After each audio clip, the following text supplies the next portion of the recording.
நாம் கள போராட்டங்களை தீவிரப்படுத்தணும். இதைத்தான் நம்ம சொன்னோம். கள போராட்டங்கள்லாம் எப்படி? கள போராட்டங்கள் என்றால் பணியில் உள்ள தொழிலாளிகளும் இணைந்து இந்த போராட்டத்துக்கு வரணும். பணியில் உள்ள தொழிலாளிகள் இணையாமல் வெறும் ஓய்வு பெற்ற தொழிலாளிகள் மட்டும் போராட முடியாது. பணியில் உள்ள தொழிலாளிக்கு பிரச்சனை என்ன? 90,000 பேர் பென்ஷன் வாங்குறாங்க. பணியில் இருக்கக்கூடிய 90,000 பேருக்கு பென்ஷனே கிடையாது. இவர்களுக்கு பென்ஷனில் டிஏ கிடையாது, அவர்களுக்கு பென்ஷனே கிடையாது. இந்தியாவிலே தமிழ்நாட்டில் பென்ஷனே இல்லாத ஒரே மாநிலம். தமிழ்நாட்டில் அரசு ஊழியர்களுக்கு பென்ஷன் இல்லை, ஆசிரியர்களுக்கு பென்ஷன் இல்லை, மின்சார வாரியர்களுக்கு பென்ஷன் இல்லை, போக்குவரத்து ஊழியர்களுக்கு பென்ஷன் இல்லை.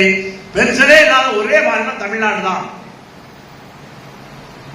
அதனால இந்த தொழிலாளிகளுக்கு உனக்கு பென்ஷன் இல்ல, ஏற்கனவே ஓய்வு பெற்ற தொழிலாளிக்கு பென்ஷனை ஒழுங்கா கொடுக்க மாட்டேங்கிறான், இருவரும் இணைந்து பாராட்ட வேண்டும் என்றுதான் நாம் ஒரு முயற்சி பண்ணி ஒரு பெரும் ஒற்றுமையை ஏற்படுத்தினோம். பணியில் உள்ள ஓய்வு பெற்ற சங்கங்களுடைய கூட்டமைப்பு என்றை கடந்த டிசம்பர் மாதம் உருவாக்கினோம். அந்த கூட்டமைப்பை உருவாக்குவது நம்ம எதிர்பார்த்ததை விட மிக பிரம்மாண்டமான விளைவுகளை ஏற்படுத்தி, பனிமலைகளில் ஓய்வு பெற்ற ஊழியர்களுடைய சங்கமம் என்ற நிகழ்ச்சியை நடத்தும் பொழுது அதில் பங்கேற்ற ஓய்வூதியர்கள் 40,000 பேர் டெப்போவுக்கு வந்தாங்க. 40,000, 60,000 பேர் தான் உயிரோடு இருக்காங்கன்னு சொன்னேன். 60,000 ஓய்வு பெற்ற ஊழியர்களில் 40,000 பேர் வந்து பனிமலை கேட்டுக்கு வந்தாங்க. பணியிட தொழிலாளிகள் மத்தியில் ஒரே எழுச்சி. 2 நாள் ஸ்ட்ரைக் பண்ணோம். டிவியை திறந்தால், மீடியாவை திறந்தா, எதை திறந்தாலும் ஒரு வார காலம் என்ன பேச்சு?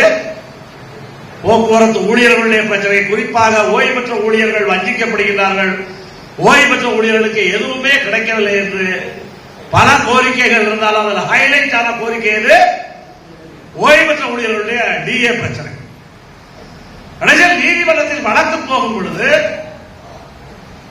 அந்த வழக்கில் நீதிபதிகள் உட்பட நீ ஒரு 2,000 ரூபாயாவது கூட யாருக்கு?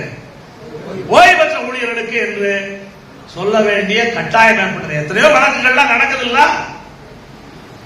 எந்த வழக்குல தீர்ப்பு சொன்னோம்? இல்ல எந்த வழக்குல ஜட்ஜ் சொன்னா? ஸ்ட்ரைக்கை ஒற்றிய வழக்கில் நீ 2,000 ரூபாயாவது கொடு, அப்படி கொடுக்க முடியாதுன்னு சொன்ன தீர்ப்பில் அரசாங்கத்தினுடைய நடவடிக்கை மிக மோசம் என்று எழுதப்பட்டது. அடுத்த எல்லா பத்திரிகைகள், எல்லா டிவிலையும் 2,000 ரூபாய் கூட கொடுக்க இந்த அரசாங்கம் மறுப்பது அநியாயம், அநீதி, அயோக்கியத்தனம் என்று வந்தது. அவ்வளவு பெரிய ஒற்றுமையை உருவாக்கணும். ஏன் அந்த ஒற்றுமை நிலைக்கவில்லை? நீங்க ஸ்ட்ரைக்கு முன்னாடியே ஐஎன்டிசி போயிடுச்சு, ஸ்ட்ரைக்கு முன்னாடியே ஏஎல் போய்விட்டது, ஸ்ட்ரைக்கு முன்னாடியே ஹெச்எம்எஸ் போய்விட்டது.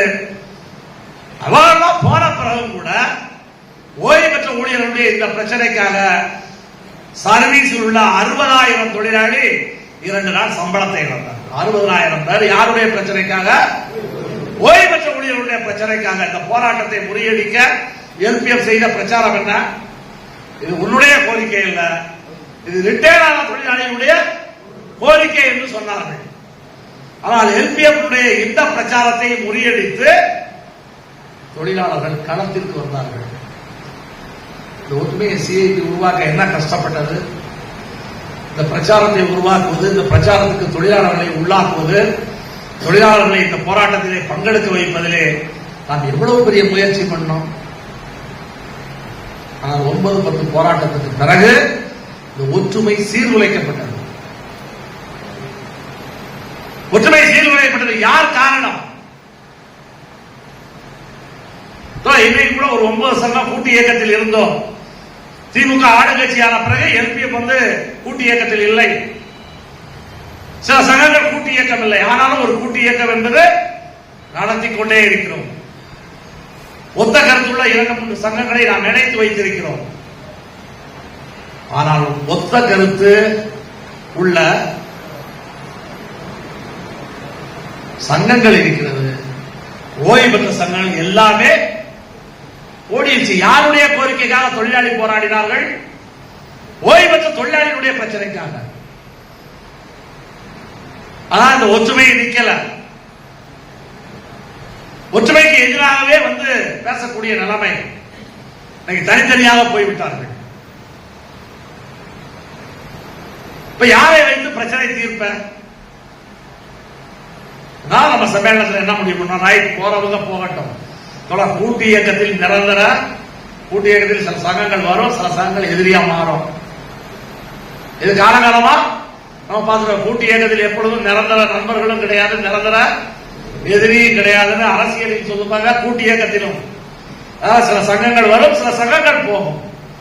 ஆனால் கூட்டு இயக்கம்லாம் ஒரு பக்கம் இருந்தாலும் நம்முடைய சொந்த இயக்கம், தனிப்பட்ட இயக்கம் வலுவாக நடந்தா நிச்சயமாக எல்லா பிரச்சனைகளும் தீர்க்கப்படும். வேற சங்கங்களுக்கு வேறு வழியில்லை, சேர வேண்டிய கட்டாயம் ஏற்படும்.